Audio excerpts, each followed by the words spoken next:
Ben does not drive. He drives more than me and Gary drive. It's true, but drives less than the general public. Yeah, I don't drive anymore either. It's true. I forgot about that. All right, are we up on the thingy? Camera is up. Yes. Okay. Your main screen is Just off. because I wanted to be more like Ben. Okay. Wait, when did we get the next shirt? What? At 2,000. How are we doing? Yeah, I think it's like donations are very much slowed down. Yeah, it's the middle of the night. Yeah, it's the middle of the night. I mean, there are people who are getting up like in Australia and Japan, East Coast and stuff. So, yeah, but they see the stream upside down, right? Yes. Yeah, and this toilet flushes backwards. That's Okay, I think that this guy has got to come closed. And the other window's got to go open. Okay. So this is, just crack it a little bit, please. for people who don't know, this is Choose Your Illusion 2, which is my Choose Your Own Adventure streaming show, doing it live. I got 4 books we're going to do over the course of about an hour, and everybody can help me make decisions here. And we're going to start with Choose Your Own Adventure number 12. This is Inside UFO 5440 here. And I chose this one for the thing because I'd like to point this out, this illustration. Yeah, he's having some troubles. Yeah. Since I've got this laptop, can I ask somebody who's not sitting to put this in front of the camera so you guys can see this this illustration? This weird Doctor Who cosplay. Yeah. It's not too much different from the gummy bear. Yeah, it's like 1/5 of this human, please. So we're going to get started here. And the way this works for people who don't know, who have never done this, is the once we die, we die. So there's no going back. Oh, this has a map too. Like this actually has a little cutaway of UFO 5440, or the GS Rachma is the name of the ship apparently. Okay. I'm very confused by this already. There's a name for it, but it's also a different. I think all will be revealed. No, it won't. Because we're gonna die 2 choices. Yeah, Yeah. The biggest thing I've learned about this project is that I'm really bad at choose your own adventure books. Like I can't usually get to the thing that's in the title. I think I got to the thing in the title in the Cave of Time. Mm-hmm. Cave of Time you got through. Yeah. No, you entered the Cave of Time. Yeah, I started with the Cave of Time and got through the Cave of Time. I think that's the only one where I've gotten to whatever the titular thing is. Like, that Spider-Man one, you never encountered a villain. No, it's the... I thought Mysterio might be at work, and then died. Yeah. No, you slammed into a wall twice. Yeah, and then went home. And then the assistant directors did the heroing, and I went home until next time. So it doesn't go that well generally. Okay. It's your first trip on the Concorde, the supersonic jet airliner that crosses the Atlantic in 3 hours and 45 minutes. We've started so far away from space. Right now, you're at 57,000 feet in mid-flight from New York to Paris. You look up from the magazine you've been reading as a voice comes over the loudspeaker. Yeah, but the Concorde couldn't land in the United States. This is Captain Ravel speaking. We're about halfway across the Atlantic now, at latitude 54, longitude 40. Ooh, Easter egg. We've just come into a new course that'll bring us over the coast of France in about 90 minutes. Those of you on the left side of the plane may be able to see the southern tip of Greenland. You glance out of the window, hoping to see Greenland. Can you imagine? Instead, you see a gleaming white cylinder several times larger than the Concorde, but without wings, engines, or ports. The object glistening in the early morning sunlight is coming straight at you. Oh, good. This is Rendezvous with Rama. Look! The white-haired man sitting next to you leans towards the window to get a better view. At what? Don't you see it? It's coming right at us.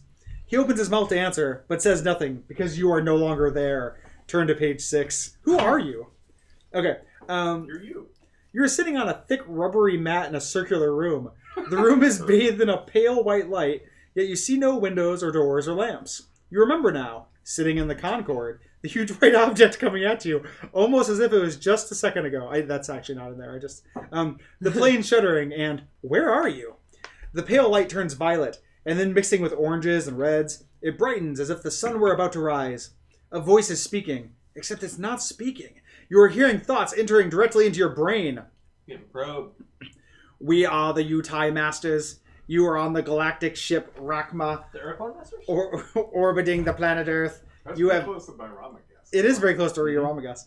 You have been chosen to be a specimen in the galactic zoo on the imperial planet of Ra. If you refuse to cooperate, you will be sent to Somo.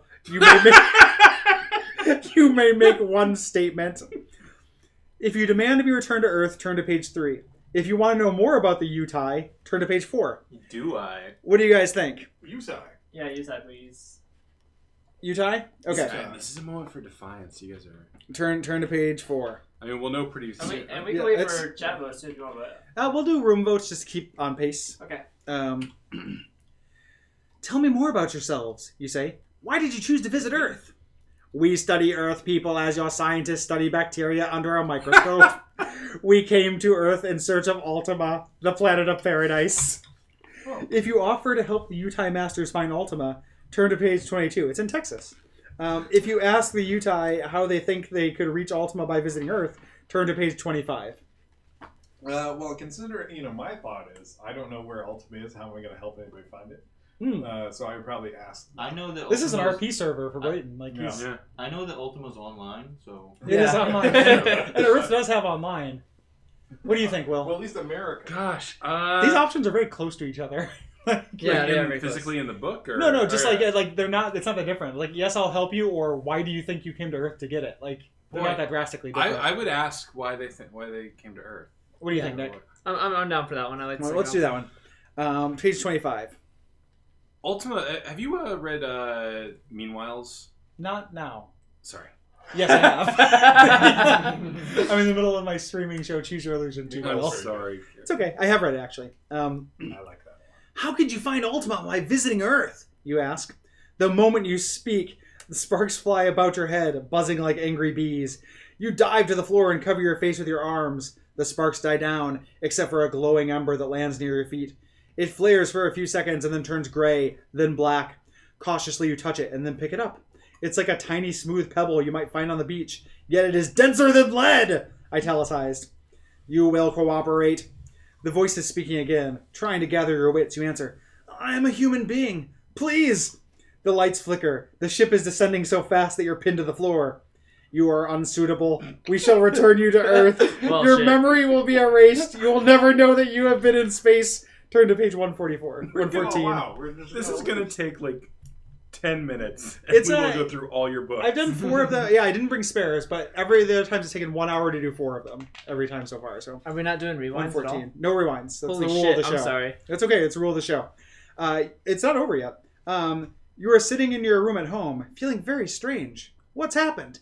You remember sitting boarded at the Concorde bound for France, sitting next to a white-haired man, then, reaching into your pocket, you pull out a pebble about the size and shape of a watermelon seed. Why is it so heavy? You turn it over and over in your hand, then toss it into the wastebasket. What? It's just a matter of luck whether it lands in the wastebasket or not. You have about a 50-50 chance. Does it go in or not? Either turn to 51 or 41 or 50. Interesting. no. I think it shouldn't go in the. It doesn't wastebasket. say like which Yeah. one does a thing. Should we turn to 50 or 41 or 50? I want it to not go in the. Oh, it doesn't say which one's which. It just says, Yeah, it just says it's does a it go in or matter of not? Yeah, it's a matter of luck. It's a 41 or 50-50. 50. That's interesting. That's the first Choose Your Adventure book that I've seen does something like with random chance like that. Deal. I'm gonna go earlier in the book is better. So I'm 41. Or 41? Yeah. What do you guys think? I I it's got a it, Nick. 50-50. Yeah, we'll just go with 41 because it is a. I want to be A random confrontational, chance. so I'm going to pick the other one. Oh, you're outvoted, my friend. Okay, let's find out what happened. You're fired. You miss the wastebasket, and the No! object bangs against the wall. Yeah. As you reach to pick it up, it leaps out of your hand and then buzzes around your head like an angry bee. Yes. Then, while you stand dumbfounded, the object spins through your bedroom window, leaving only a tiny hole in the glass. You touch the hole. It feels as smooth as the rim of a drinking glass. Suddenly, you remember the sparks flying about your head. You were on a UFO. You rush towards the door to tell whoever is home, then stop short and think a minute. Your whole adventure might have well have been a dream. Who would believe it? The end. Welp. So pretty thrilling story. Don't go back. I'm not going to Okay. tell anybody. I just want to see It's just for my for own you. satisfaction what page 50 says. Okay. It's just for you. It's going to probably continue, I'm guessing. You're dead. You'll never know, Gary. So Yeah. that was the story of a kid who goes onto a plane, gets abducted. Is asked one question. Yeah, I asked one question, says something they didn't like for some reason, gets sent back with a magic pebble. Which then flies out the window. That flies out the window and then decides that he didn't have a story. Yeah, can't tell anyone because no. So good. That's some good fiction. Amanda shaking my head. The next thing we're gonna do here. This is a Fantasy Forest. Fantasy Forest 10. This is a pick-a-path adventure. This one actually might go by pretty quick because it is. It's pretty for youth. See, this is the I wanted to avoid. You can't. I know. I'm sorry, Gary. The back has this cool wizard summoning a giant bee, though, which I like. Let's get to that point. We won't. This is from TSR, the producers of the Dungeons & Dragons cartoon. I call The Lost Wizard. Pick a path. And lots of big illustrations, which I like. Nothing too new. This is dedicated to Andrea, my wife and best friend, but most importantly, Molly's marvelous mother. So, undoubtedly dead by now. I like the alliteration. This has really nice, like, coloring book style illustrations. People kind of look at. Okay, starting out. You are deep in thought, practicing your dry spell. That's in caps. Your dry spell on the dishes you just washed. Alakazam! Alakazam! Soon you will be as dry as I am. Suddenly, the door bursts open and into the cottage strides Flaze the Wizard.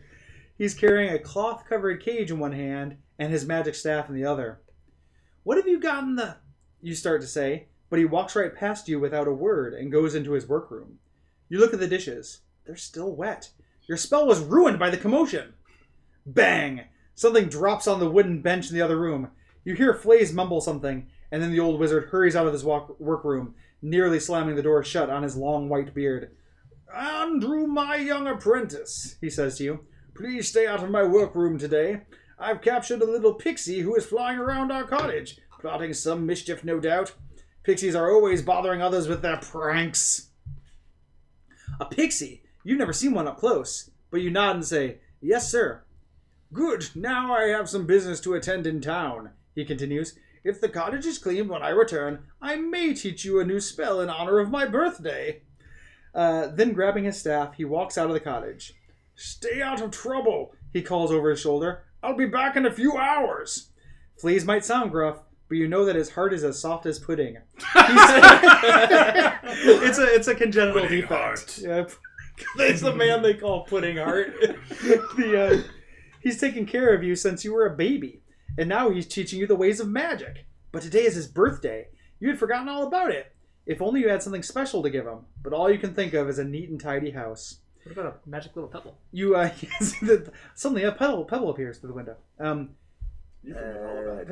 You glare at the wet dishes, then notice that a big bug has landed on one of your clean bowls. You remember a spell that... This is taking place in real time. You remember a spell that Flaze taught you to get rid of flies, ants, mice, and other small pests. Pointing your finger at the bug, you chant a magical zzz. I don't know what a magical zzz is. We haven't picked for any path so far. The bug disappears in a puff of smoke. The spell works. Feeling more sure of yourself, you decide to try drying those dishes again, only this time with a different spell. You begin to hum a magical tune and twist your hands as if you're wringing water out of a towel. And the dishes are dry. I hope this just continues with him cleaning the house. Like, that'd be incredible. You dust your hands in satisfaction. Then suddenly you hear the sound of banging and rattling coming from the workroom. Banging. What could that be? You ask yourself. The pixie trying to get out of its cage? As usual, your curiosity gets the best of you and leads you to the closed workroom door. Even though Flaze warned you to stay away, you just have to know what's in there. So you slowly open the door and peek inside. You look around the room and see nothing out of place. The crystal ball is sitting on its purple velvet pillow. The magic potions are all in their rack against the wall. Except the wizard's pet lizards and cats are wandering about. Oh, except for the wizard's pet lizards and cats wandering about, all is quiet. The only unusual thing in the room is the cage on the workbench. The cloth that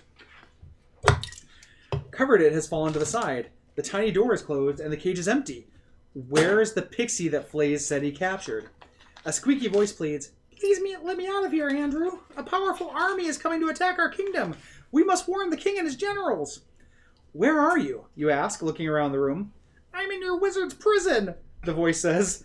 In a flash, a little man appears with pointed ears and tiny wings. You know that Flaze is a kindly wizard and would not have captured the creature if he didn't think the pixie would cause trouble. But if the little fellow is telling the truth, perhaps you should help him. Do you think you should let the pixie out of the cage? Turn to page 14, If you leave him in the cage and go back to chores, turn to page 20. Jesus. Boring as shit, or thing that's undoubtedly going to be. It's going to lead to his death. Yeah. Can I make one point from reading over your shoulder? Yeah. Andrew's name is spelled Andru. Yeah, Andrew. Makes me unhappy. Yeah, it's a wizard. It's a But fantasy. with the wizard's name is Flaze. Yeah, I know. Flaze. That's You're right, I'm though. okay with that. That's a You're okay wizardy with name. Flaze? You're okay with him being named like Dennis Rodman's son? Or something like that? What do you guys think? Should we open the cage and let the pixie out? And chat can definitely jump in if you get to it before lag. It seems like going back to chores is a bad idea. I don't want to do fucking chores, but I don't want to let the. I hate both these options. I know that he's a good guy, so he wouldn't leave the pixie in there, right? So no way, no how. Okay. Andrew. So letting the pixie out? I was very into all the chores we were doing. I'd like I to go back think- to the chores. I think chores are safe. Thank you, Jeremy.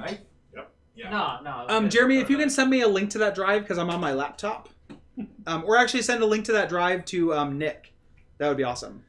Yeah, Slack or Hangouts first. Yeah, because I'm using his computer. I appreciate that, Jeremy. So chores, Pixie.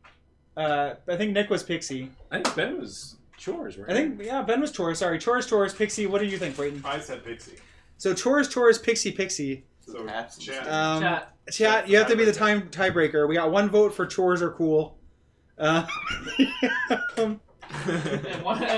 2 votes for chores are cool. 2 votes for chores drool. Yeah, Yeah. you know what? It is that guy's birthday, and Yeah. you know what? I'm gonna say chores after all. Okay, then that does it. We're going back to chores. I really hope it takes place in real time. Like, I would. Okay, page 20. Well, guys. Okay. Yeah. Oh, shit. I don't believe your story, Pixie. I think you're trying to fool me, so I'll let you out and cause more trouble. You turn and walk out the door saying, you can wait for Flaze to release you. A minute later, you hear a loud crash. You race through the workroom to see if the Pixie's all right. But when you see the cage, it's on the floor and the door has popped open. The Pixie has escaped. Then you hear a tiny giggle. You look up to see the Pixie on a shelf holding a tiny bow. He's shooting an arrow at you. He's gonna murder us. You feel a tiny prick on your arm. Ouch! Then you start to feel sleepy. The Pixie flies over to the potion rack right above you and tips a bottle marked shrinking potion. Oh, It spills over your head. Just before you before your eyes close, you notice everything getting bigger and bigger. When you wake up, you're inside the cage and only a few inches tall. But you know that Flaze can change you back. Can't he? The end. But what So about pretty- my chores? Pretty cool story. Let's recap. So I take full responsibility on that. Did you choose these? I don't read them ahead of time. I just have a huge box of them. So Okay, alright. this is the thing about Choose Your Own Adventure books when you don't cheat. That's the grand point I'm trying to make with this project, Ben. but I mean, I feel like, you know, like maybe like read some reviews, you know, be like, is this a good I just go to Choose Your Own Adventure? I just whenever I see them at a thrift store, I buy them. Well, the first option in the story immediately. It's You know, books are hard. I don't know what else to do. It's a cool story though. Like he decided not to help the Pixie and And the pixie was bad. and he got The Pixie- free anyways. Yeah, you made the right choice as far as the wizard was concerned, probably. Except there's a lot of foreshadowing there that maybe the wizard's dead. Yeah, the wizard very well could be dead. Okay, we're moving on to book 3. Jesus. This is making Nick really 25 mad. minutes. Yeah, Nick is. I'm telling you, it's about an hour. The show's an hour. If we manage to not take 5 minutes to die in a book. Have we gone through 25 minutes already? Yeah. We only have 2 books left. We were about halfway down through the hour. About halfway through the books. Fair. It ends up timing out. It was Puddinheart's birthday. We wanted to help out Puddinheart, man. I So do agree. These books do lack build variety. yeah, these are not good role playing games. So it's another Choose Your Own Adventure book. I have the most Choose Your Own Adventure books. So until I open up the Marksman Shrimp's Fighting Fantasy books. So this is the Phantom Submarine. Choose Your Own Adventure number 26. It looks exciting. Phantom Submarine. Let's see. Let's try not to make the choices where we go home. Like whenever it says if there's something that could send us home, let's not do it for this one. Take the lifeboat. back. But I think that first one we weren't trying to go. no, it just happened. The fourth book is a real treat, though. I gotta say. So we're getting to one that I know is good. So I did do something special for stream. The Phantom Submarine, illustrated by Ron Jones. Richard Brightfield is the author. This is dedicated to Irene and Frank. Also probably already dead. It is late afternoon, just about the time your father is due home from work. You're sitting in the living room reading a book when the pages begin to blur. Your head begins to buzz. Strange images swirl before your eyes. Two large forms appear to collide. You can't make out exactly what they are, but they could be cars. Then the images fade, and the page is clear again. Suddenly, there's a screech of brakes out in front of your house, and then a loud bang. You run to the window. A car is smashed into the front fender of your father's car just as he was turning into the driveway. Your father isn't hurt. Somehow, you already knew that he wouldn't be. Turn to page 4. We're psychic. We're a psychic. Psychic submarine. Several days later, you are going down one of the stairways at school when your head begins to buzz again. You see a falling image. You guess what it is. Watch out, you cry, but the student is already falling. At dinner that evening... What? Hold on. Oh, like falling down the stairs. I was imagining like a body falling through space. You're like, watch out, and then you just leave. Okay. At dinner that evening, you tell your parents about your experiences. I've heard that one of the professors at the university is trying to make a scientific study of this sort of thing, says your father. I think the professor's name is Conroy. Tomorrow I'll give him a call, and maybe you can meet him. A few days later, you find yourself seated in Professor Conroy's office. We call this phenomenon ESP, the professor tells you, which is short for extrasensory perception. It's a very rare ability. Some people with ESP can see into the future, while others are able to move or bend objects with their mind. You seem to know when something is about to happen. 3 weeks have passed since your talk with the professor. You are sitting in your room when you have that feeling that something is about to happen again. Okay? Anything. Literally anything. But you'll see it happening. Congrats on your new nephew, Juiced. Oh, yeah. Congrats. Babies. An image of something flying forms in your mind. A few seconds later, you hear a helicopter flying towards your house. It swoops low over the house and lands on a vacant lot nearby. There is a knock at the door. This is followed by a lot of talking. Now your mother is coming up the stairs. Professor Conroy and some other men are here to see you, she says. When you go downstairs, you find the professor seated on the sofa. He gets up to greet you. 2 men are standing stiffly behind him. Something about them spells military, or perhaps FBI. I don't know how this kid knows that. One of the men steps forward towards you. Gary has ESP. I guess that's true. We're sorry to bother you, the man begins. But we're here on an urgent matter. We work for a special government agency. Some time ago, we alerted all the ESP researchers to be on the lookout for especially gifted subjects. There's a chance that you are the person who can help us work on a very special assignment. We'd appreciate it if you can come with us for a couple days to take some tests. Is it all right if I go? You ask your mother. You can go if you really want to, she replies, but think it over carefully. I have my own feeling that there is much more to this than these men are telling us. If you agree to take the test, turn to page 5. If you decide not to take the test, turn to page 10. Okay, bear with me. Okay, no. I know we just made an agreement that we were going to try to take the more active choices. Yeah. What if that's a trap? And really, expressing hesitancy is what these people want to see from us because it shows that we're cautious.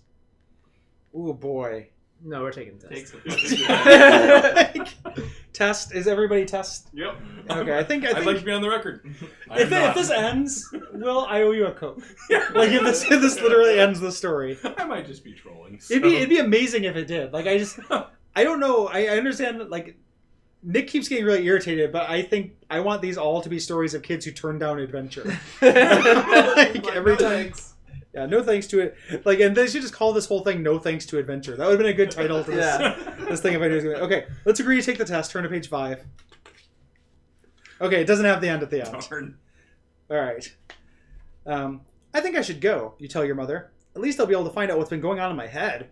A few hours later, the helicopter with you, Professor Conroy, and the other 2 men aboard lands in the center of a large, heavily guarded complex of buildings near Washington, D.C. You are met by an attractive, neatly dressed woman with short hair. Let me introduce Dr. Thurston, Greta Thurston. Oh, that's a weird name, says Professor Conroy. Greta was a research associate of mine. Now she is working for the government. I'll leave you in her hands. I have to get back to my students. Good luck. Oh, welcome, child. It's just Dr. Thurston takes you to her office nearby. First, she says, I would like to have you try to guess the numbers on the back of these special cards. You close your eyes in concentration. Let me think, you say. That one is a 5, the next one is a 10. After you've gone through the whole pile, Dr. Thurston seems disappointed. You scored a little better than 50. Oh man, I hope this ends with you not being psychic. You scored a little better than. Like, would you like to go on my submarine? You scored a little better than 50%, she tells you, but that falls within the normal margin of error. Your ESP abilities do not seem particularly strong. If you'll wait here, I'll go and discuss this with my associates. As Dr. Thurston talks, you get the feeling again that something is about to happen. You sense there is great danger just outside the office. Dr. Thurston, stop! You exclaim. Don't go out that door!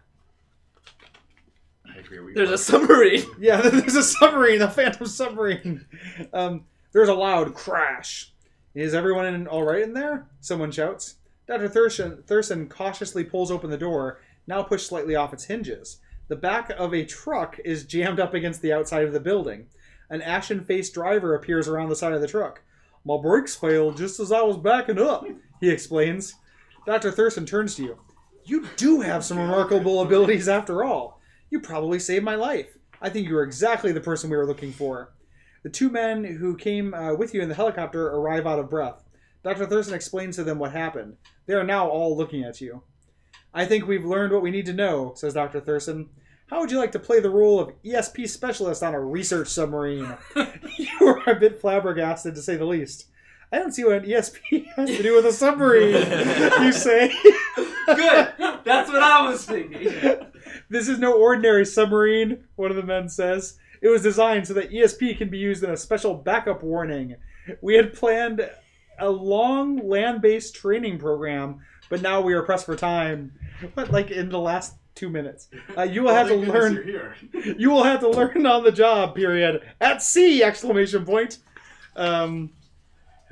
Wait a minute. You say. My family expects me home in a couple days. I know, says the man. Your family is dead. We've taken. I don't know if that was the book's fault. Yeah, or your delivery, no. It didn't. It's not actually saying. Okay. I know, says the man. We will talk to your parents and explain that what you will be doing is vital to this nation's security. National security! You exclaim. Really? Ordinarily, says the man, we wouldn't tell you about it until after you agreed to help us. But since it may influence your decision, we will. Ships at sea all over the world are disappearing without a trace. They are here one second, gone the next. Particularly submarines. We don't know why. The Russians are losing as many as we are. This mission is a very dangerous one, so it is your privilege to refuse. If you agree to embark on the mission immediately, turn to page 13. If you tell them you need more time, turn to page 19. Okay, bear with me. It's time. Preparation is really important for like a top secret mission. And I don't think the game will just end if we decide to take some time. We've been down that road specifically, Will. Yeah, they did indicate Go on the that goddamn mission. they Yeah, were on a time crunch. Yeah, they are on a time. National security. And this kid, I've never seen a kid more excited about national security. Yeah, National security! It's incredibly really exciting. I'm just saying, what if that's what the book wants us to do? We got to get to the submarine, Look, man. Look, I I can't. have ESP, and I know that we should do this right. I've got submarine blue balls. We got to do it. Okay, we're going to agree to embark on the mission. Executive decision. I get 3 of those per episode. Okay. I would have voted for that too. So. Okay, thank you. The mysterious disappearance of the ships intrigues you. You agree to help. Hours later, you're aboard a transcontinental military jet on the way to a shipyard on the west coast. Dr. Greta Thurston and the 2 men are with you. I'm Captain Hornbolt, says the man who had been doing most of the talking. I will be in command of the submarine. Mr. Higby here is a very experienced navigator. Dr. Thurston will also be with us on the voyage. The ship itself will have a crew of 150, not counting the 4 of us. So 154. Can I Yeah, back up for just 1 second? Yes. Why have they not called their parents to get permission? I think it's illegal for them to take them out. I think it's implied that they'll take care of it, but we all know what that means, you know? Yeah. Like it's not going to go well. Submarine. No, good old submarine. Yeah, they're gonna give them some concrete shoes. Mm-hmm. Okay. After you land, the captain shows you around. You follow him to the entrance of a 3-story building and then into an elevator. The elevator goes down through several underground floors and stops. The door opens on a long corridor. You follow it to another door that leads to a metal balcony. The scene is breathtaking.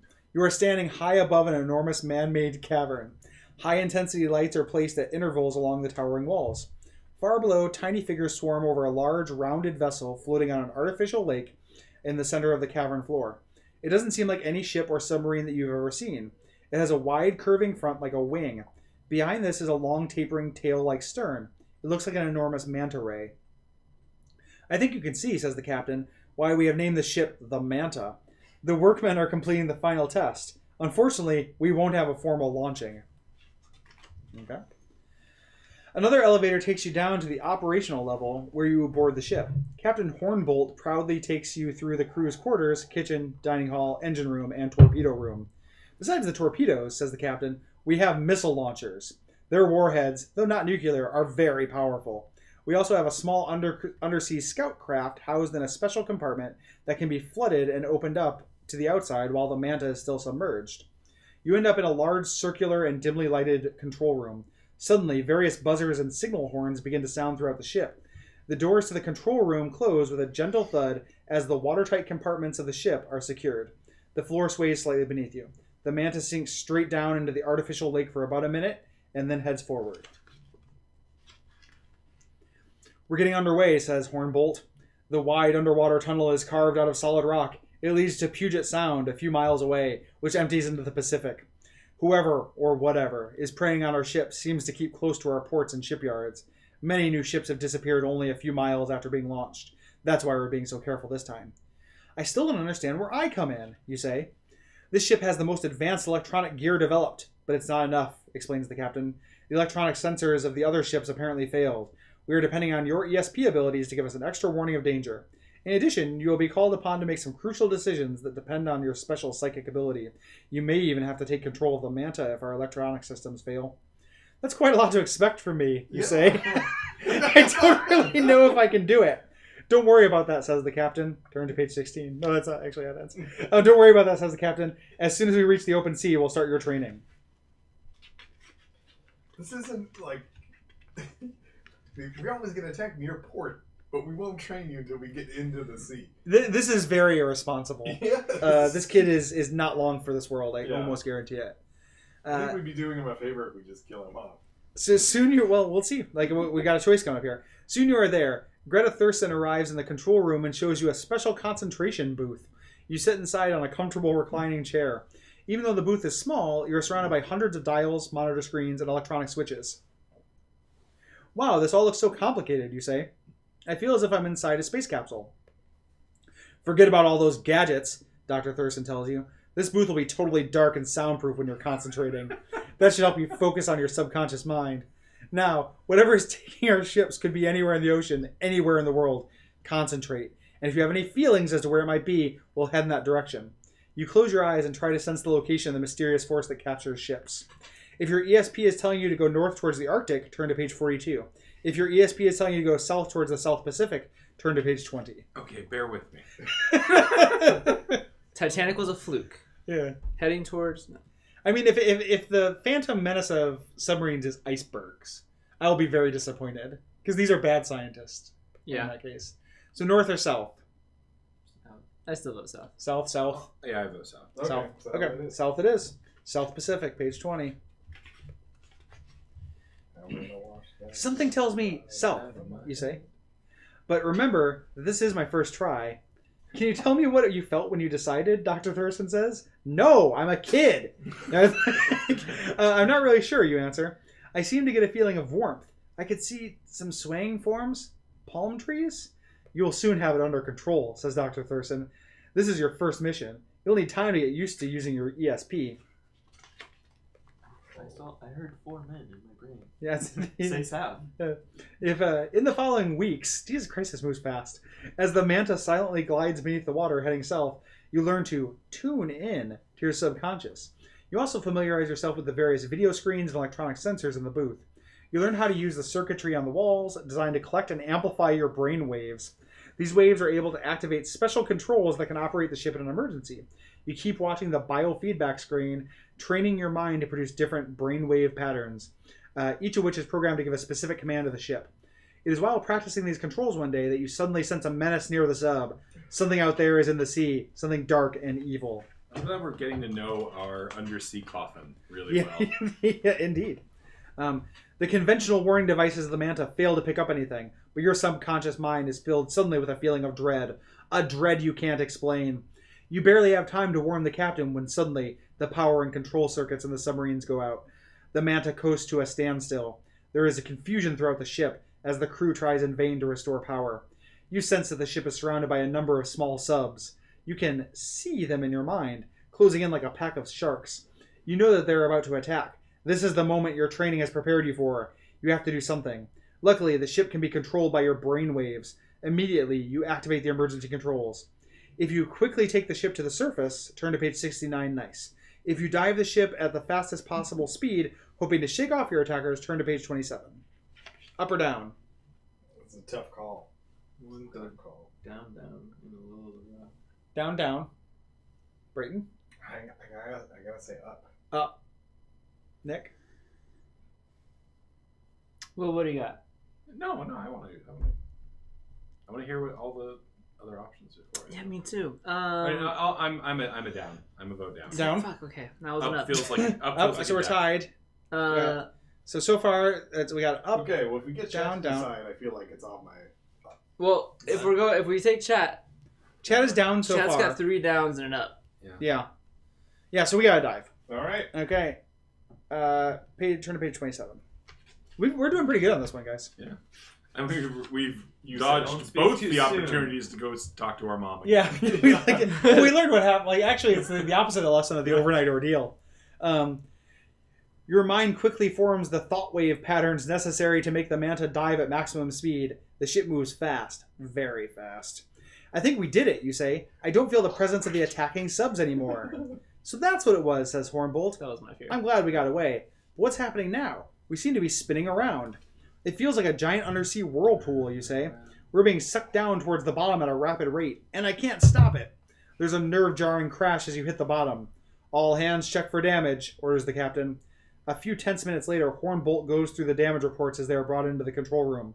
There doesn't seem to be that much structural damage inside, only some broken light bulbs and a few pipes twisted out of position. It's harder to tell what's been done to the outside. How about going to the scout craft to take a look? If you think it's a good idea to take out the scout craft, turn to page 30. If you think it'd be better to try to raise the sub off the ocean bottom, turn to page 76. Check out the damage or go up.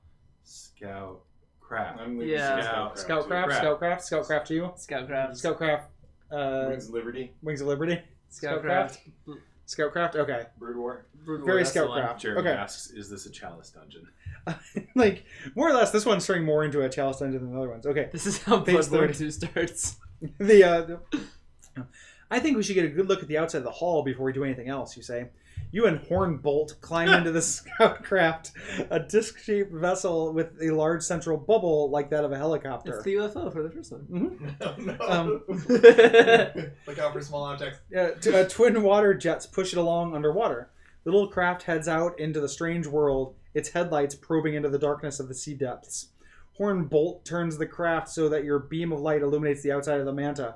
You see that the tail of the ship is dug into the ocean bottom. You circle around.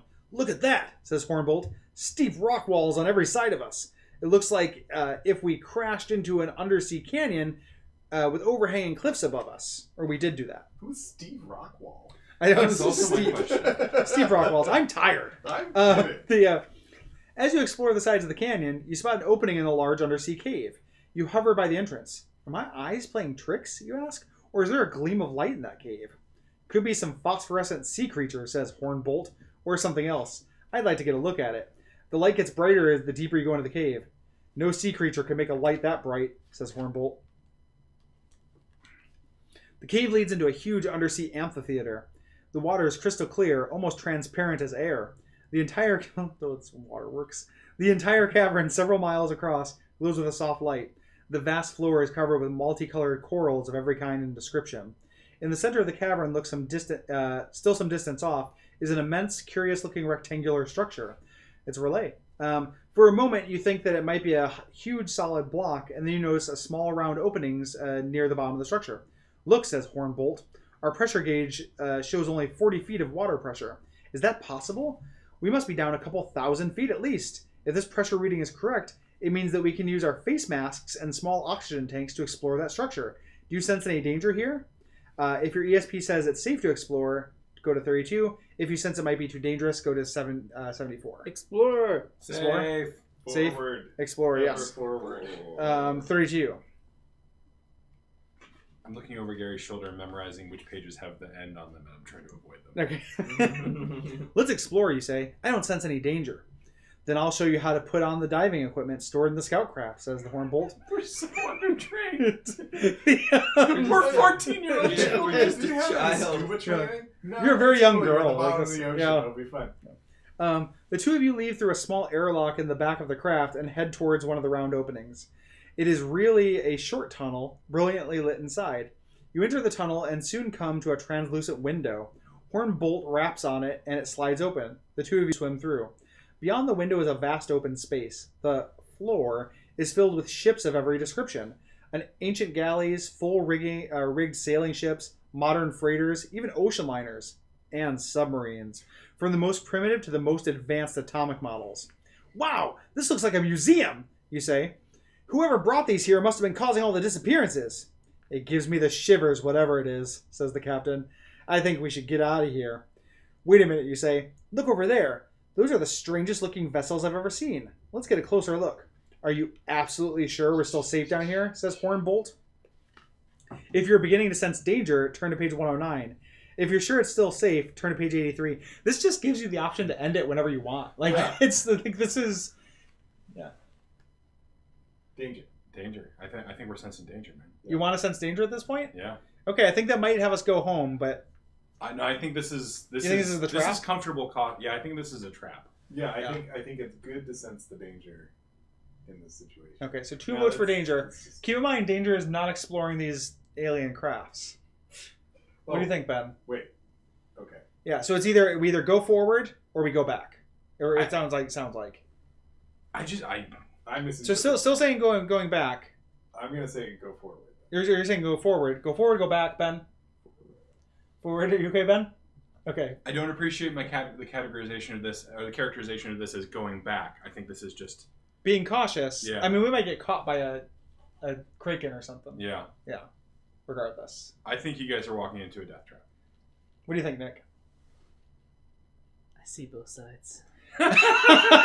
Everyone in chat is going go forward. I know. Everyone in forward is Guys, saying it's safe. I'm so excited by the thought we might actually finish one of these damn things. We're real close to. I mean, I understand your You were safety overthinking preservation. it. Everyone is saying full steam ahead. We got to do it. Okay. Alright.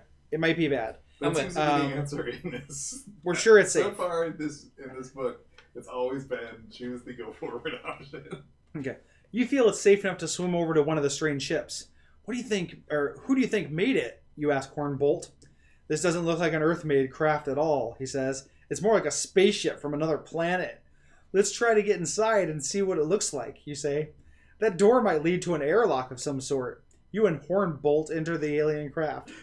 After passing through the airlock, You sound like you get angrier and angrier at that name every time. So much contempt. I hate Hornbolt. Horn. I'm going. Mom. The reason why I keep going forward is because I just want Hornbolt to die. I don't care if this character dies. She'll die to make It'd be him. worth the Yeah, sacrifice. to get rid of Hornbolt. You and Hornbolt enter the alien craft. After passing through an airlock, you discover that you can breathe without your diving equipment. You have no trouble finding the control room. Hornbolt looks over the rows of rails and switches. You sense trouble. I wonder if I could operate this. This is like a continuing series of like. I like this one. I wonder if I could operate this ship, says Hornbolt, pressing one of the many buttons on the control board. Stop! You cry out, but it's too late. Uh-oh. Yay, Hornbolt dies. Yeah, Hornbolt's gonna get it. You weren't blew it. Okay. You hear a whirring sound as the ship begins to move straight up. You and Hornbolt are thrown back into two oversized chairs Hornbolt. in front of the control room. A large hatch in the roof of the undersea structure opens up, and the spaceship zips through. Soon it has risen out of the ocean altogether, heading upwards at an ever-increasing speed. Hornbolt would have had the bad luck to press the one button programmed to make the spaceship from Alpha Centauri return to its home planet. You are in for a long, long ride. The end. Ah. I mean, this is a beautiful moral. It's about kinda what like happens it- when it- you don't listen to me. It's it does mean that you get to have continuing space adventures with Hornbolt. So, It's funny that the person with zero training was like, "Don't touch it. let's do the thing, and Hornbolt's like, I don't know. Hey, this is an alien craft." Good, yep, clank, flonk, clank, flonk. Okay, guys, this is the final one for Choose Your Illusion 2, and I know this one is good. I love this series. So this is an R.L. Stein, Reader Beware. You choose the scare. Give yourself goosebumps. We might die soon in this one, but the deaths are really gruesome, and that's why these are fun. Can I recount my favorite? Yeah, I'm with ending from Taxi. Like, I this think that would series? count. Yeah. I think it's in the first one. There's a choice you can take on the if you accidentally take the never-ending slide in Horrorland, it's literally just 2 pages going back and forth. That's That's so incredible. good. That's awesome. That's That's so really, good. really good.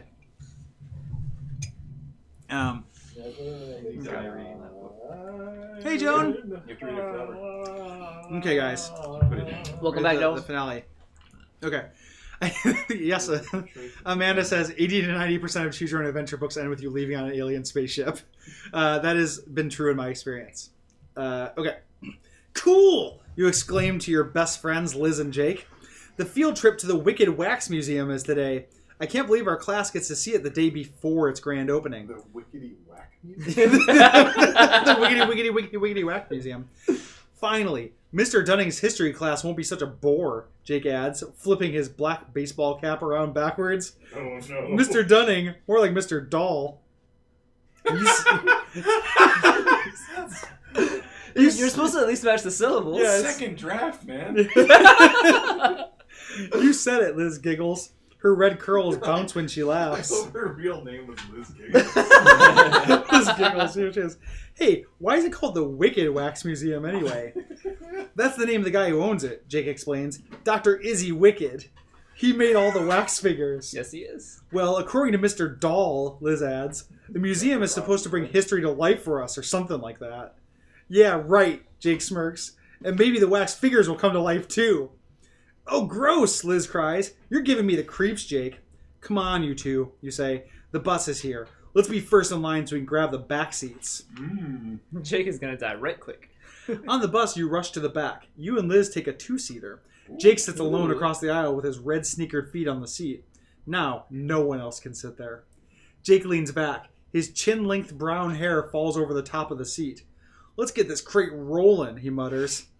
All right, people, Mr. Dunning shouts from the front of the bus. Thanks to my personal donation to the museum, we get to see this place before it opens to the public tomorrow. The teacher does one last head count. All right, Sal, he says to the driver. We're all here. Let's go. As soon as the bus starts moving, Jake presses his nose and opens his lips flat against the window for the viewing pleasure of the other people on the road. He then breathes on the window and writes in the steam, honk if you hate history. That's incredible. Honk, you say laughing. Honk, honk, Liz adds. You and Liz are honking so loud you don't see Mr. Dunning coming down the aisle. He looks mad. R.L. Stein has such a great, capacity to pull the third grader mindset. Yeah, he is extremely good. Teacher's Extremely honking good. mad. That's enough of you three. You're always making trouble, the red-faced Mr. Dunning sputters. If you hate history so much, you can just wait for the rest of us in the lobby. Oh, brother, you groan. There goes our fun. Minutes later, the bus pulls up to a stone building. Mr. Dunning leads the class into the lobby of the Wicked Wax Museum. A scowling woman in a purple turban and gold bracelet sits inside the ticket booth. These 3 students will not be going in, Mr. Dunning tells her. He turns to you, Jake, and Liz, and points to a bench by the wall. Sit there, you little monsters, and you'd better still be waiting there when I come back. The class leaves you behind as they enter the Hall of Historical Exhibits. A red door closes behind them. Jake manages to sit still for a few minutes. Then he jumps up and says, I think it's time for us to take a little tour of our own. Hey, Jeff. Hey, Super Duper Jeff. Super duper Jeff. Yay, Jeff. Is that Jeff Vandergoot? Ooh, the goop. Jake, don't! Jake, don't! You whisper loudly as he disappears through the red door. You glance at the ticket lady. She's busy with something in the booth. Jake, you call again. We're in enough trouble already. You jump up for the bench and try to grab the door before it closes. Too late. The red door slams in your face. Hey, open up! You hear Jake yelling through the door. He rattles the knob. Help! He cries. Liz leaps up to help you push the door open. It won't budge. Ha ha! Funny. Stop kidding around, Jake, she scolds. Help! Jake screams again. He really does sound scared. Then you hear a whir like a motor starting up. The click of gears mingles with Jake's cries. Jake! You shout. There's no answer. You press your ear against the door and listen. I think something is really wrong, you whisper to Liz. His cries are getting further away. We have to get in. You shake the door handle and give one last push. Suddenly, the door opens easily. Darkness greets you both. Darkness and the loud whirring of a motor. No sign of Jake. Good riddance. If you go after Jake, turn to page 30. If you decide to go get help first, turn to page 111, but hurry. I'll take my time turning to page 1. Yeah, it's like, well, first we got page 75. After that, naturally 76. I want to go in after Jake. Yeah. Yeah, we got to go in after. Jake's our buddy. And also, he's hilarious. Honk if you hate history. Come on. I love Jake. Honk if you're doomed to repeat it. Yeah. Okay. No time to lose. Jake needs your help. You step into the darkness. Liz clutches your arm. I don't like that motor sound, she stammers. You don't like it either, but it's too late to turn back now. The heavy red door slams shut behind you. A thick bolt slides into place on its own. You're locked in. Slowly, your eyes adjust to the strange red light that fills the room. Then you see what's making the motor sound. Ahead of you, a conveyor belt moves slowly through a velvet streamered opening into a black tunnel. It reminds you of those luggage carousels at the airport, but there are no suitcases on this conveyor belt. Instead, there's a body, Jake's, and it's moving slowly away from you. His red sneakers are disappearing into the tunnel. Then you notice something else. Out of the corner of your eye, you see something move. Across the room, it's only a shadow, but there's definitely something there. What is it? If you want to find out what's moving through the shadows, turn to page 93. If you ignore it and go after Jake, turn to page 18. This is a tough call. Now, we've previously established that Jake owns. Yeah. However, shadows. Shadows. Yeah. Shadows are pretty scary. They And could stop us from rescuing Jake. Jake seeming pretty lost Dead? cause. Yeah, Okay. you think? Yeah, Jake doesn't seem to be moving very much. Also, What We Do in the Shadows was a pretty good movie. I love What We Do in the What we do in the Shadows. shadows is great. Yeah, I love. Also, I Yeah, don't Check like Shadows is what chat's saying too. It's like my third favorite Taika Waititi movie, but it's good. Shadows. Yeah. Shadows. Want to check the shadows? Is Moana? Shadows? on your list? No, I mean like movies he directed. Okay, we're gonna check out those shadows. What other movies are Gary's doing a show right now. Yeah. Hey, trying? not now. I was waiting while you were flipping. Yeah. Yes, the rip Jake. So correct. Someone is watching you. You feel it. There's something in the shadows across the room, and you have to find out what it is. Maybe it's Jake, you think. Maybe this whole thing is one of his pranks. Maybe he put his sneakers on the conveyor belt so you'd think he was unconscious. Typical Jake. Classic Jake. Maybe Such not. a goof. Jake? You call hopefully. Is that you? There's no reply. Mr. Dunning? You try again.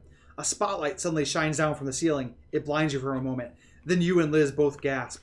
The light is shining on a person, but it sure isn't Mr. Dunning. This giant wears a black hood and a black cape. He holds a gleaming axe blade high in the air. In a moment, he'll bring it down on the victim kneeling before him. It's the executioner! You exclaim, horrified. He was in one of the Goosebumps books we read. Remember, Liz? Yeah, we can order it through mail order. No. Yeah, Liz whispers. The executioner. Her eyes are wide. She can hardly breathe. Then she screams, It's Jake! He's going to be executed! Yeah, Wait, we so that. Jake wasn't on the conveyor belt? He just put his shoes... I don't know. Your stomach turns... I've read this, but I don't remember. Your stomach turns over. Liz is right. The figure kneeling with his head on the chopping block and chin-length brown hair is Jake. Jake! You shriek. You dash over and grab his hand to pull him off the chopping block. What you feel startles you. Jake's hand is covered with wax. Right then, the executioner's arm glides downward. The axe gleams in the spotlight. Whack! The steel axe blade lands squarely on Jake's neck.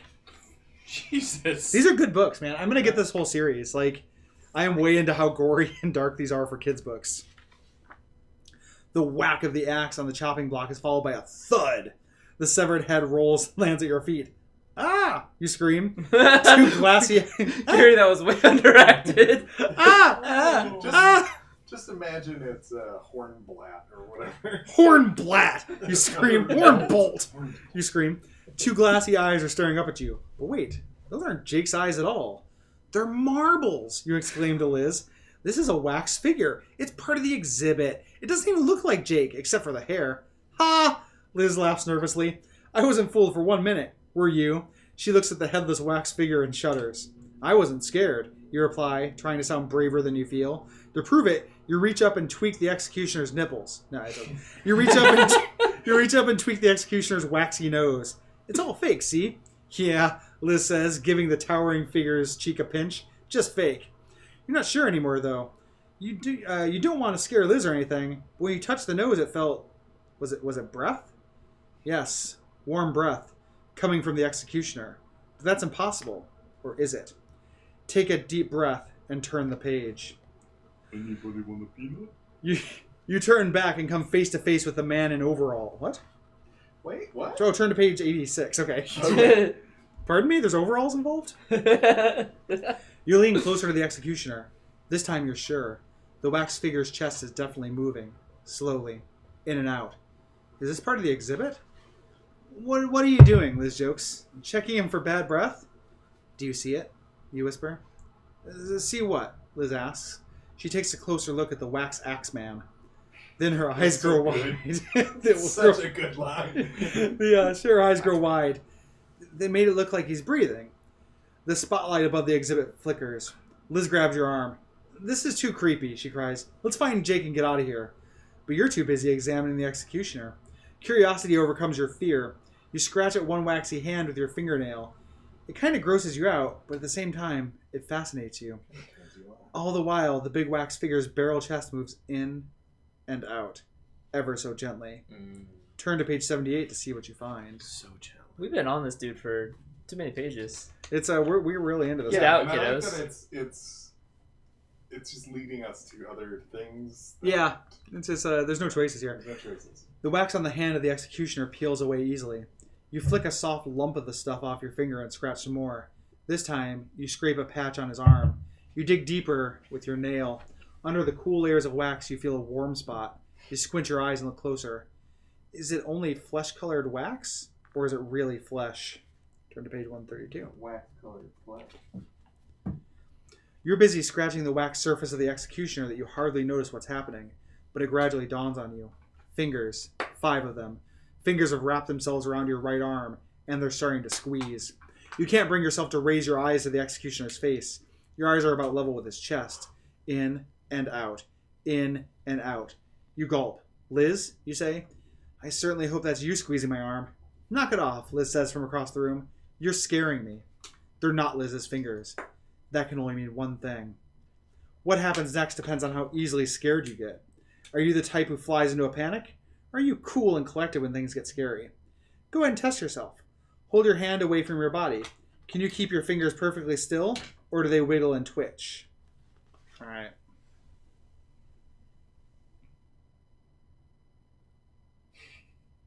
This is good video content, guys. So good. Yeah. Okay. I think we can keep them pretty still, right? Yeah, I'm going with still. Because we're adults. Okay. Can I point out one correction to the text? Yeah. You're actually gripped by 4 fingers because the thumb isn't a finger. Fuck you. Your soup. Yeah, and fuck you and your soup and the soup you wrote in on. Okay. Okay, we kept them still. That's the choice that kills us. Yeah, I really hope so too. You're just too calm about this. Liz, you say trying to stay calm? We've got a problem.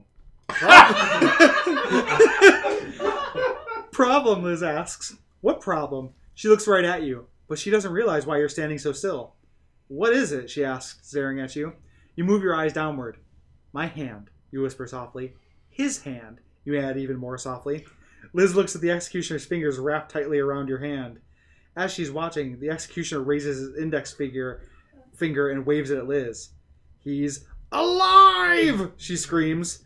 She lunges forward. Using both hands, she shoves the executioner backwards and throws him completely off balance. The axe goes flying out of his hand. You scramble over to the axe. It's yours. As the giant creature tries to get up, you raise the axe over your head. But before you can bring it down again on your black-caped enemy, someone stops you. Got you, says a man's voice. Someone yanks the axe out of your hand. You spin around. Your eyes widen in surprise. 2 men in doctor's masks and overalls are standing behind you. One is Well, yeah, there they are. One is tall and thin. The other one is short and round. You're here to finish the exhibits, not finish them off, sneers the shorter man. Thanks to you, we have to start all over with the executioner exhibit, adds the tall man. What are they talking about? You and Liz are too stunned to ask. You watch the two men lift up the frozen executioner and carry him to the conveyor belt. Curls of wax litter the floor. They lay him down on the belt and watch as he disappears through the red velvet streamers. Dr. Wicked won't like this. There's no time for do-overs, the short man grumbles. As for you two, the other man says, shoving you roughly, it's time for you to join your friend. He's been waiting for you at the skin scraping center. No, Liz cries. What have you done to Jake? The two men laugh. Nothing we won't do to you too, the short one promises. This is before All That You Can't Leave Behind came out, so they didn't have a reason to be mad at you two. Liz looks as scared as you feel. Don't be afraid, the man holding her declares. The dipping doesn't hurt. For long. You won't get away with this, you warn. Our teacher, Mr. Dunning, is friends with the owner of this place. He made a personal contribution to the museum. You're the ones who won't get away, says your captor. He doesn't know it, but the biggest contribution Mr. Dunning made is you kids. You'll never see our teacher again. That's right, adds Liz's guard. Dr. Wicked ordered us to make new figures for the unfinished exhibits before the grand opening of the museum tomorrow. The press and television news people are arriving in 2 hours, adds the tall man. We've got a lot of body dipping to do in a short time. Body dipping? You screech. Where's Mr. Dunning? Where's Jake? I demand to see him. Now! You start to scream. Scream all you like, kid, says the short one. Your friend is being processed. It's done in stages. First the steaming, then the skinning, then the hot wax dipping. It's hard to create exhibits of such horrifying quality, you know. But this is supposed to be a history museum, Liz cries. Liz is really behind on what's going on here. Yeah. Tammy. Oh, yeah. Save us from our bad decisions, Yes, Tammy. Too good. History, the tall worker laughs. That's a good one. The public wants horror, not history, and we aim to please. You've already met the executioner. Okay, bud. Soon you'll meet the others. Others, you cry. What others? The short man answers. First things first. There's no time to steam you. We'll send you straight to the next step. He pulls a red curtain aside. A door in the wall slides open to a dimly lit hallway. At the far end, there's a glass door with red letters on it. They say, Skin Scraping Center. And there's Jake on the other side. He wants to sleep still. Jake, you cry. Hold on, we're coming to get you. He's, struggling in the arms of another masked museum worker. Now he's being strapped onto a rolling stretcher and pushed out of sight. He's gone again, but at least you know he's still alive. Get moving, the tall man orders. They push you and Liz through the doorway. The door slides shut behind you and locks. You and Liz are alone. Now it's time to make your move, and you've got to act, before they turn Jake into a statue. On the wall, 2 buttons glow. One is yellow, one is green. They look important, but what you need to do is create a distraction. Which button should you push, yellow or green? Yellow. Yeah, I Yellow? guess yellow. Like Green is good. Yellow? Yeah. Yellow? Everyone says yellow. Except for me. Well, but Brayton, but do we want go to happen right now? Wait, is Jake the one that'll die? At this point, I'm okay with it. Hey, you're a little sick of Jake. I'm just, you know. Oh, he's we were been all nothing pretty but- pro Jake, but he's lost a little of his luster. I gotta Yeah, be honest. He's just kind of out of it. He's gonna get very. We're doing yellow. Covered in wax. You push the yellow button. Instantly, screams and moans of agony fill your ears. Oops. Whoops. Wall panels open, revealing the dioramas on both sides of the hall. Ah! Liz screams too. That's pretty Wax- distracting. Wax figures from the history of horror pose in gruesome scenes. You're surrounded by villains and monsters, not the kind of distraction you had in mind.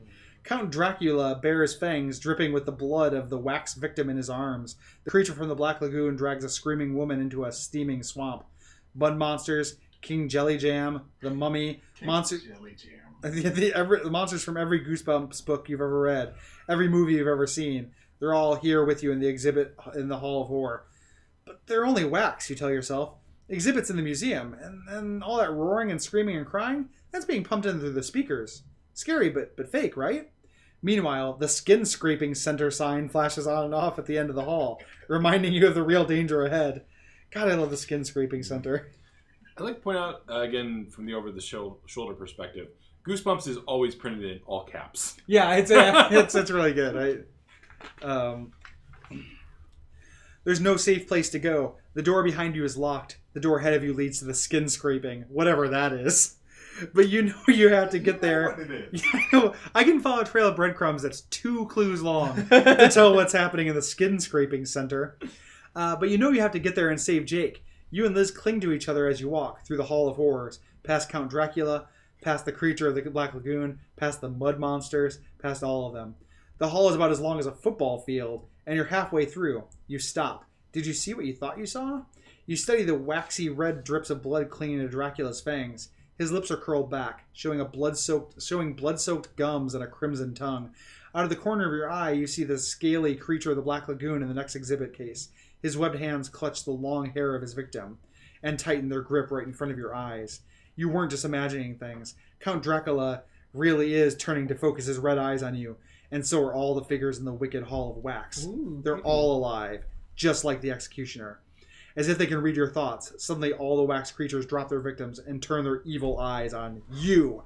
Race to page 88. Oh, shit. I mean, getting murdered by Dracula and the creature from the Black Lagoon and every other monster. Death by misadventure. Yeah. You guys just love yellow buttons. I love Rueful Brayton.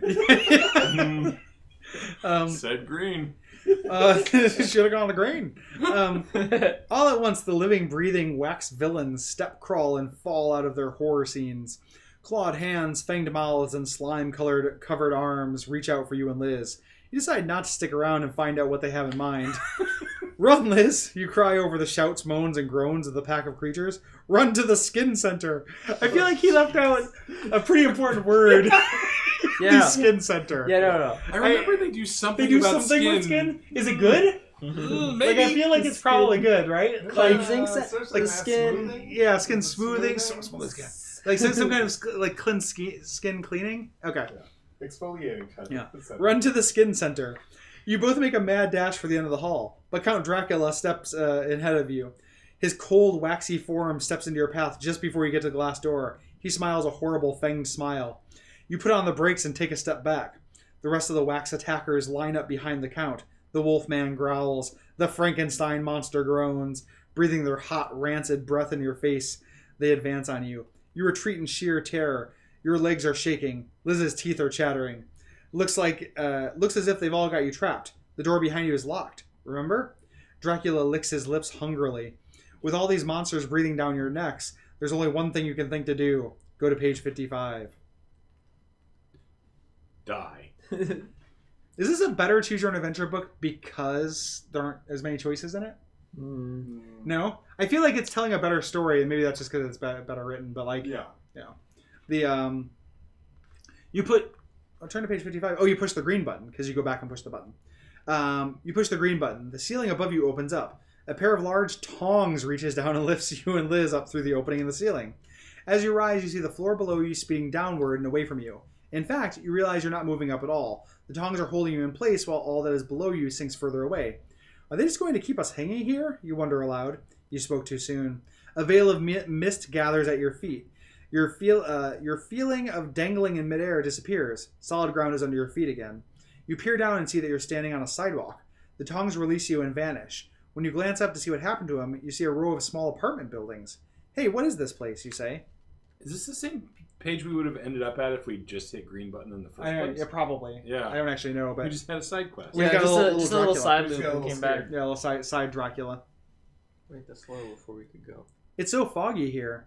Who can tell what this place is? Liz whispers. A full moon lights up the night sky. A single gas lamp casts weird shadows against the brick walls of the buildings. Liz moves the mist away with her hand and looks around. The gaslight flickers, but nothing else moves. All is quiet. All is still.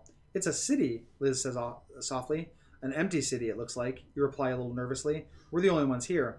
A metal garbage can falls over with a crash, and a surprised cat wails in the alley.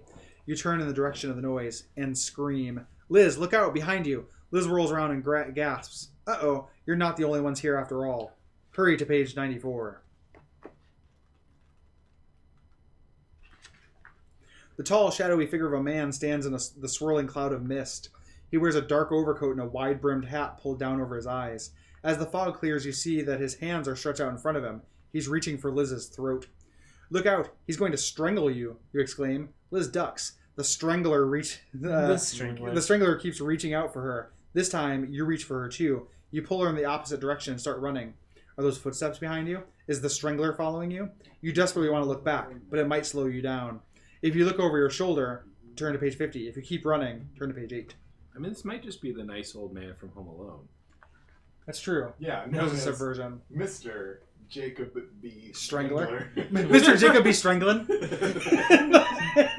Excuse me, Mr. Jacob B. Strangler was my father. Yeah. Call me Stranglo. Yeah, please call me Strangler Jr. So do we look back or do we continue to run? Don't look back. As Yeah, best, I no. think every man for himself. This is an oasis. You guys don't want to look situation. back? You guys are ruthless. Don't Don't look look back back. in in anger. anger. Um, Wait, we're not ruthless. We just don't want to look at the things. I know. I was making a Bible joke. It's Yeah. one of the only things the Bible facts I know. Oh. I like to slip a lot of Ruth facts into my Bible humor. Okay, turn to page 8. Yeah.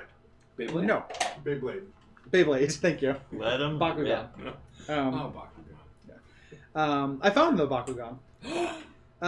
You keep running and don't look back. You don't have to see him. Now you can hear the Strangler's footsteps behind you.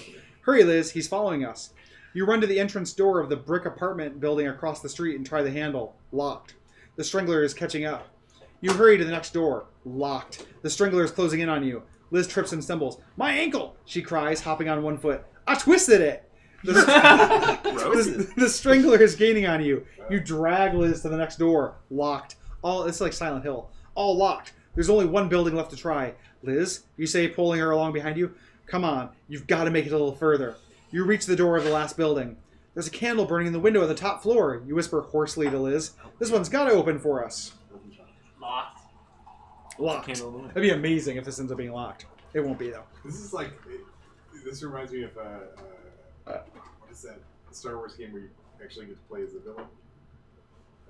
Dark Forces? The Dark Forces. Where you play as like Kyle Katarn on this Jedi Knight, and all it is just like him going like, "It's locked, it's locked, it's locked." If Yeah, you touch things and it's locked. It's locked. It's locked. It's locked. Halt, halt, halt, halt, halt. Gather your apart.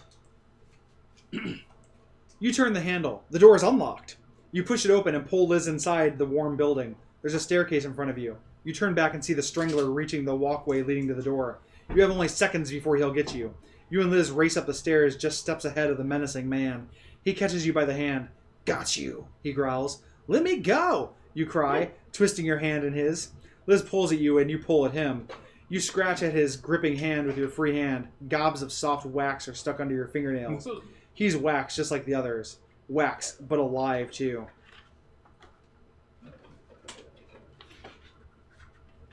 You twist and scratch until you pull yourself free of the wax madman. You grab Liz and pull her up the stairs.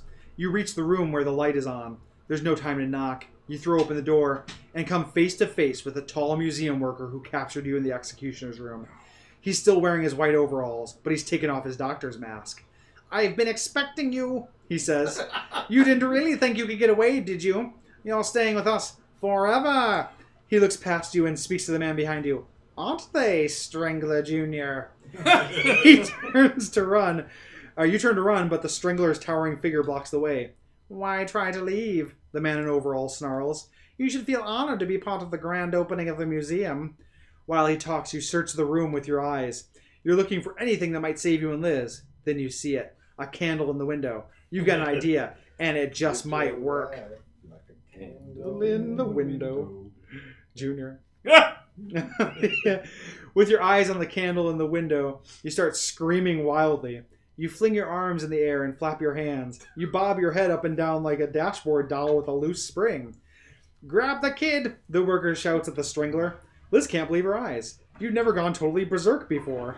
You wink at her, and then she gets the idea. She shrieks wildly too.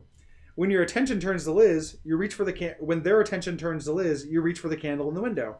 You start waving the flickering flame at the face of the stranger, back and forth, closer and closer to his waxy cheeks. No! The man in overalls screams when he sees what you're up to. Not fire! He'll melt! Take it away! It's too late for the Strangler. From beneath the wide-brimmed hat, flesh-colored wax drips down in a puddle. The museum worker pushes you aside and tries to glob the hot wax back into place. Glob that wax. He looks up at you and snarls, "You'll pay for this. I promise you that." Captain Planet. He does not call you Captain Planet. It'd be a weird twist. You and Liz waste no time getting out of there. Back down the street, you gaze up at the building. From the window at the very top, the museum worker sticks his head out and screams, "You'll pay for this! You'll pay! When we've got your friend Jake, and we'll get you too." "Hurry, Liz," you say. "Jake's dead." You don't say that. "Hurry, Liz. We better get out of here." She's groaning and rubbing her ankle. "I can't run anymore. My ankle's too sore. I need a minute." You gaze up at the street and see the man in overalls coming out of the building he was in. Quickly, you pull Liz into the dark doorway of a nearby building. By mistake, she leans against the door and hits the doorbell. Bzzz. An ear-stinging buzzer sounds. The door opens automatically. A long hallway stretches in front of you. At the end of it is a woman who motions you to come in. It's the ticket lady from the lobby of the museum. What's she doing here? Uh-oh, something's fishy. If you turn back, turn to page 43. If you go inside, 116. Oh, that's a tough one. I don't think we can trust a damn person here, right? Especially not the ticket lady. She's an old lady. But she's selling tickets to this murderous wax museum. What could she know? She's probably just a volunteer. Probably made of wax. She might be a docent. What does that mean? Oh, a docent is a museum worker. Well, then Like they're the people who like tell you Oh. not to touch the paintings. Oh, we're learning. So go inside, go forward. I'm a taxi saying. I'm Team Brayton. I'm team go forward. Yeah. I mean, the overall guy's behind us, and I don't want to do that voice anymore. You wanna do all we know lady that there's voices overall instead? death. There is an overall We've death. seen an overall death. Yeah. All right. Our Yeah. ESP kicked in. Okay. Yeah. We go Our- inside, our trade 116. Sub S. Our extra submarine perception. I prefer speed suits. Okay. You go inside the building and slam the door behind you. Once inside, you see a lighted sign on the wall. It reads, or it flashes, black, red, black, red. When it flashes red, the word future is spelled in black. When it flashes black, the word past is spelled in red. The woman who is selling tickets in the lobby stares into a crystal ball. She's really a fortune teller. Well, that explains the wacky purple turban she was wearing. As you approach her, she looks up at you. "I know all from my crystal ball," she says mysteriously. "And I see you are ones with no tickets, eh? And how will you pay your way?" "Well," you stammer, "I mean, we don't have any money on us or anything. Mr. Dunning was supposed to..." "It's too late for tickets now. You're already in. What you need is a ticket out." She swirls her hands over the the crystal ball and asks you to make your choice. "Red or black, future or past. You must decide, and you must decide fast. It's too hard for you to decide on your own. Let a deck of cards help you. Find a deck of cards in your house and pick a card." Does anyone have a deck of cards? Can we simulate one on the internet? I think I might actually have a deck of cards to make this. I feel like we can go legit on this Yeah. bad boy. Like, I feel like the future's a better deal, but Huh? I'm not gonna try to skew this. No. Yes, it's too important. If anybody in chat has a deck of cards, Yeah. draw a random card and tell us if it's red or black. Whoever does it first has drawn the correct card. And if it And if you And don't tell have a if deck it- of cards, don't you dare say red or black. in the And if goddamn it, chat. and if you draw a Duckfeed card, it means it's all jokers and they're all wild. See, I'm doing dumb gestures because Brayton's doing them, but Brayton's off camera. So it just looks like you pointed at me sometimes. Like I did a little dance earlier to like match Brayton. And I was like, oh wait. Yeah. Have you seen it all on other camera? Hmm? You've seen them all on other camera, or is that? Oh, they No, price. I You might be able to see Brayden on that. No. I mean, we could flip a coin, but doesn't that seem like cheating? Yeah, it's Amanda, it It's very a clearly Goosebumps says book. deck of cards. And if it's our card, tell us. yeah, and if it's the Duckfeed card and it's a pack of jokers and they're all wild, let us know. Somebody in chat has to have a deck of cards. I'm positive that I have a few around the house, but then none of them are accessible. So Okay.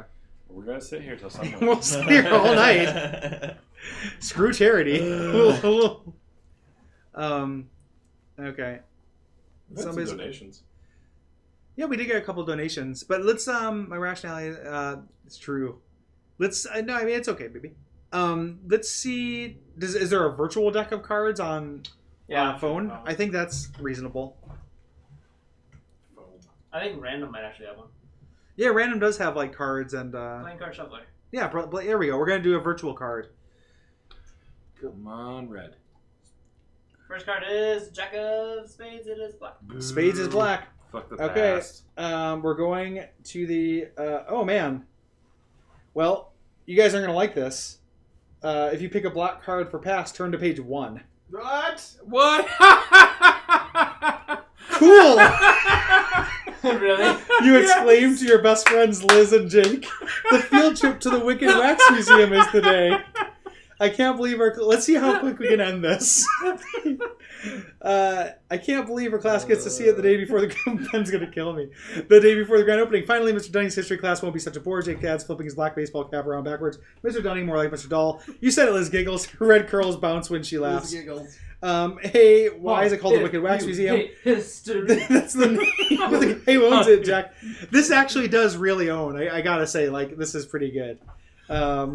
It's the name of the guy who owns it, Dr. Izzy Wicked. He made all the wax figures. Well, according to Mr. Doll, the museum is supposed to bring history to life for us or something like that. Yeah, right, Jake smirks. And maybe the wax figures still come to life too. Gross, Liz says. You're giving me the creeps, Jake. Come on, you two. The bus is here. Let's be the first line so we can grab seats. Fuck yeah. Okay, we're gonna try to go home as soon as possible. Yeah, kill us. On the bus, you rest of the back, you and Jake, and then take a two-seater. Jake sits alone on the aisle with his red sneaker feet on the seat. Now no one else can sit there. Jake leans back, his chin-length brown hair falls over the top of the seat. Let's get this crate rolling, he mutters. All right, people, Mr. Dunning shouts from the front of the bus. Thanks for my personal donation to the museum. We get to see this place before it opens to the public tomorrow. The teacher says, does one last head count. Okay, Sal. Sal is maybe my favorite character in this book. I gotta say, like, I'm glad we got another chance to get Sal. We're fine. Let's go. As soon as the bus starts moving, Jake presses his nose against the glass. Honk if you hate history. Honk if you say laughing. Honk, honk, says Liz. Sitter said it. That's enough for you three. You guys will wait in the lobby. I am starting to skim now because I'm getting extremely tired. Scowling woman in a purple turban said here, page 75. Jesus Christ. Jake disappears into a door. Do we go after Jake or do we get help? We get help. Okay. Can we help? Wait. We could try to recreate our entire path to get back to that again. Get back and then to the future? And then pull another We'll see if we card. pull. See if we pull a red card. Good God. Get help. Okay, we're getting help, guys. I'm doing it. Okay, Yeah. Jesus I Christ. feel like these books branch more than kill you right at the start with. Like, It's the true, yeah. It's What I'm worried about is this Goosebumps book is just going to go through all of the same things. The options always take you This is back. just going to have like one extra thing, and then we're going to end up with the executioner. Yeah, another. we'll find out. We'll see. I mean, we'll give it a chance. Yeah. Good God. Take a chance on book. You're beginning to believe Jake's screams really aren't a joke. Still, you don't want to go through that pitch dark doorway that yawns in front of you. We'd better ask someone for help, you suggest. You look around the lobby. There's no one here except for that weird ticket lady, Liz whispers. She looks like a fortune teller in that purple turban. She gives me the creeps. Oh my God! Tell me we shortcut right to that. That would be amazing too. Like if it's like she just asked you to draw a card. And Allison did a card, and also it was a black card, so this would have happened no matter what. Well, creepy or not, she's the only one here, you point out. You approach the ticket window. The ticket lady is sitting with her back to you. Excuse me, you say. The ticket lady doesn't speak or move. Excuse me, you say a little louder. We think our friend is in trouble. Can you help us? Still no answer. Why won't you answer? Liz yells. What's wrong with you? Maybe she's deaf, you whisper. You reach into the booth and tap the ticket lady on the arm. Her arm is cold and hard. You gasp. She's not real. She's only a wax figure. What's going on here? This has a little bit less impact now that we know. That just time is an illusion. Well, and that like the wax figures are about. There's a lot of time travel. Also, why did we go to Silent Hill? Like we went to an apartment street. I don't. An awful gurgling cry from the doorway behind makes you both shudder. Jake, there's no time to figure out why the ticket lady is made of wax. Are your friends still need your help? Jesus Christ, Braden was right. We'll have to go outside and find the bus driver. Oh, maybe not. You tell me. Sal! Come on. You step outside the lobby and look for Sal, the bus driver. But he's nowhere in sight. In fact, there isn't a living soul anywhere around you. What are you going to do? At that moment, a long black limousine pulls up next to you. The windows are tinted dark blue. You can't see inside until the passenger side window slowly glides down. A uniformed driver leans across the seat. His hat throws a deep shadow that hides his face, but his voice is friendly. He says, I'm Axel. May I be of some assistance? Turn to page 69.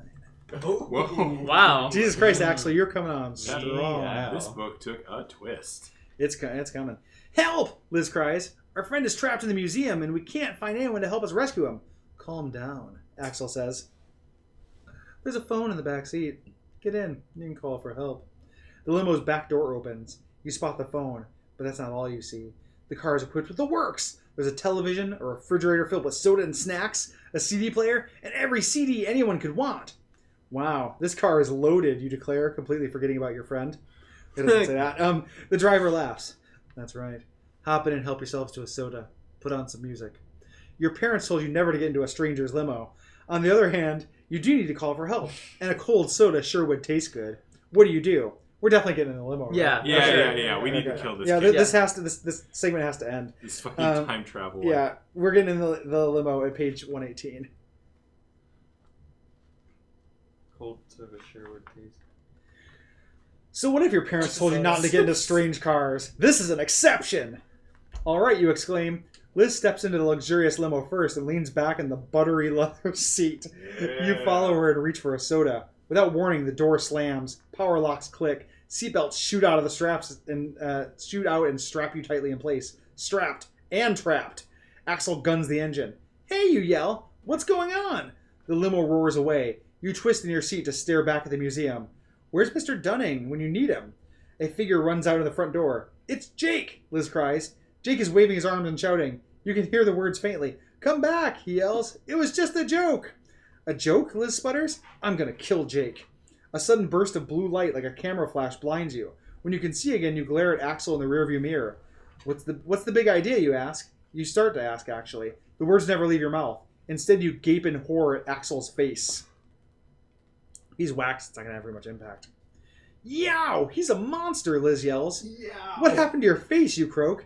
Axel clacks his yellow teeth together. Don't you like it? My boss, Sybil Wicked, gave me a facelift. Huh? A facelift, you repeat, horrified. His boss? Liz whispers. You stare at each other. You just had a horrible idea. Where are you taking us, Axel? You ask. To Miss Sybil, of course. I faxed pictures of your faces on ahead to her. She's dying to meet you both. You gulp. You don't know who this Miss Sybil is or what she wants with you, but you don't feel any need to find out. You've got to get out of this limo. The phone, Liz whispers in your ear. Call 911. Great idea. You reach for the phone. That's when you notice it only has 3 buttons, and none of them are 911. One button has a picture of another one. One of them has a picture of a clock on it. The second one has a laughing Jester's face. The third is completely blank. You have to push one of them. Jester. I think Jester seems pretty good. Yeah, I'm just very amused that we've found a book we can't get ourselves killed in. No, we are trapped. Like there's like no. That's the thing about these things is like we are going to die while this happens. So there's this whole other side story about limos and shit. Yeah, I'm excited. Who misses Sybil? It's very okay. We're gonna do Jester. Hopefully this murders us, but it's probably just gonna tell us to draw a card and then buy another book. I mean, presumably Miss Sybil is the fortune teller, right? Because a Sybil is a fortune teller. I mean, yeah. Sorry, I'm getting the analysis of the book. Yeah, you're maybe going a little too deep on this bad boy. You decided to try the laughing Jester button. This one looks sort of friendly, you declare. Wow. You give the phone and push the button. Bzz, bzz, bzz. Busy. You mean they don't have call waiting? Liz grumbles. You try again. Bzz, bzz, bzz. Still busy. Want to try again, or would you rather try one of the other buttons? Well, we definitely need to try this one again. Go, Yeah. Jester. Okay. It's a charm. 108. Oh, okay, guys. Okay. You made it to the end? You decide to push the laughing Jester button once more, and this time the phone on the other end rings and rings and rings. You're about to slam the receiver down when someone answers. Hello! You scream into the mouthpiece. Hello! May I be of some assistance? A man's voice asks. You know the voice. You It's jerk Axel. your head up and see Axel holding a phone at the ear hole of his bony head. He's laughing and laughing and laughing. You stare at the laughing Jester on the phone button. How could you have thought it looked friendly? How come you didn't notice that the Jester's face is a skull? Looks like the joke's on you. The end. What a fucking adventure, guys. Pretty good. Oh. Apart from making us go back to the beginning of the book, I liked it. I actually think that's hilarious, but not for these purposes. Yeah. Okay. We did it. We did it. It's the longest episode of Choose Your Illusion 2 that's ever been. Thanks, Goosebumps But book. we really rushed through those first 2. Well, and I mean, I probably if this was just for stream, I would have read the first part in real time. But I'm too tired to deal with bullshit. There's still a half hour left of this block, which is enough time to do the next thing. But it's very Gary centric, and I apologize. I didn't expect us to take that long. I thought this was going to take like 45 minutes. That's okay. But this is quick. Yeah. We definitely got some more donations, Yeah, I'll get those read. and I'm gonna get What some. are we at? What's the total? I can't read it. 1,200. 1, 2, 1,200. 2, That's pretty good. 1.6. 16%, I think, of our goal. Yeah, 16%. Okay. So the only thing I need for this, I just can you open up the thing that Jeremy sent you, or put the file? I just drag the file into Audacity. Yeah. Yep. Oh boy. And you need this streamed, right? What? This screen, Yes. the Audacity screen. Bye, Will. Bye. Bye. Bye. Will's not leaving. I'm scared. Let's choose Will's adventure for him. Will leave. Or will leave stay? Yeah. Just Will